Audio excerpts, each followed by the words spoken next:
আসসালামু আলাইকুম সবাইকে। আজ আমাদের উদ্দেশ্য একটি সাফারি পার্ক ভ্রমণ করা। তুলুস থেকে মাত্র 15 কিলোমিটার দূরে অবস্থিত জু সাফারি পার্ক 20 হেক্টর জায়গা জুড়ে অবস্থিত। এই পার্কে প্রায় 600টির মতো প্রাণী রয়েছে। পার্কটিতে ভ্রমণের ব্যবস্থা রয়েছে 2 ধাপে। একটি হলো সাফারি রিজার্ভ। এই অংশটিতে গাড়িতে করে আপনাকে ভ্রমণ করতে হবে। আপনাকে গাড়ির ভিতরেই অবস্থান করতে হবে এবং খুব ধীর গতিতে গাড়ি চালাতে হবে।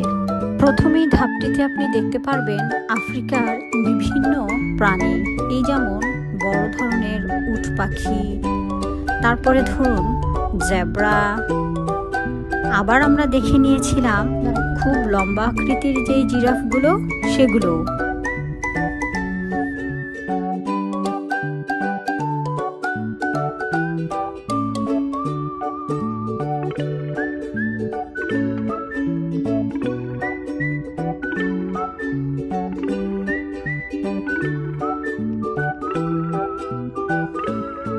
ঘুরতে ঘুরতেই এক ফাঁকে চোখে পড়ল চিত্রা হরিণের।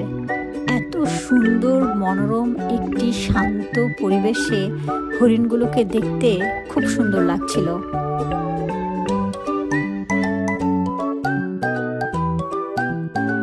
এই তো এখন আপনাদেরকে দেখাবো বনের রাজা সিংহের মারামারি।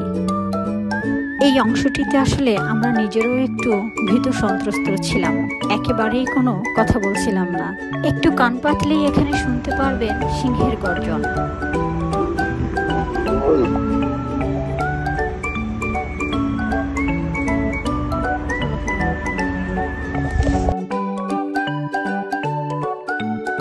জু সাফারির এই পর্বের দ্বিতীয় পথটি হচ্ছে পায়ে হাঁটার পথ। এই ছায়া ঘেরা এলাকায় বিশ্বের বিভিন্ন প্রান্তরের প্রাণী দেখা যায়। এই যেমন ধরুন বাঘ, নেকড়ে, চিতা এবং বিভিন্ন প্রকারের পাখি। গ্রীষ্মকালে এখানে ওটারি বা পাখির প্রদর্শনী হয়, যেটি আসলে শিশুদের জন্য বিশেষ আকর্ষণীয়। সব শেষে বলছি ক্যালিফোর্নিয়া সিলিয়নের কথা। দেখুন না কি চালাক একটি প্রাণী, এবং এটি খুব সুন্দরভাবে মানুষ দ্বারা প্রশিক্ষিত। এটি সামুদ্রিক সিংহের 6 প্রজাতির মধ্যে একটি। এর প্রাকৃতিক আবাসস্থল দক্ষিণ পূর্ব আলাস্কা থেকে মধ্য মেক্সিকো পর্যন্ত এবং ক্যালিফোর্নিয়া উপসাগর সহ।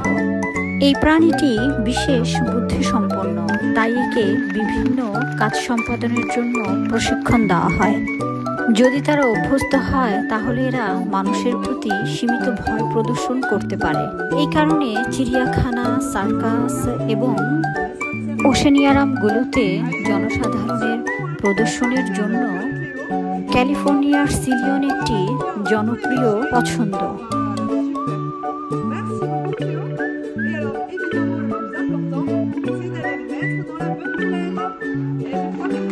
কিছু সামরিক অভিযানের জন্য মার্কিন যুক্তরাষ্ট্রের নৌবাহিনী এটিকে বিশেষভাবে প্রশিক্ষণ দিয়ে থাকে। এই জু সাফারি পার্কে 80টির মতো ভিন্ন প্রজাপতি দেখা যায়। এরই মধ্যে দেখুন না একটি প্রজাপতি এসে বসেছে আমার হাতে। দেখতে দেখতে আমরা কিন্তু সাফারি পার্ক পরিদর্শনের একদম শেষ প্রান্তে। ক্যালিফোর্নিয়ার সিলিয়ন আমাদেরকে বাই বাই জানাচ্ছে। আজ শেষ করছি এখানেই। Au revoir, à bientôt.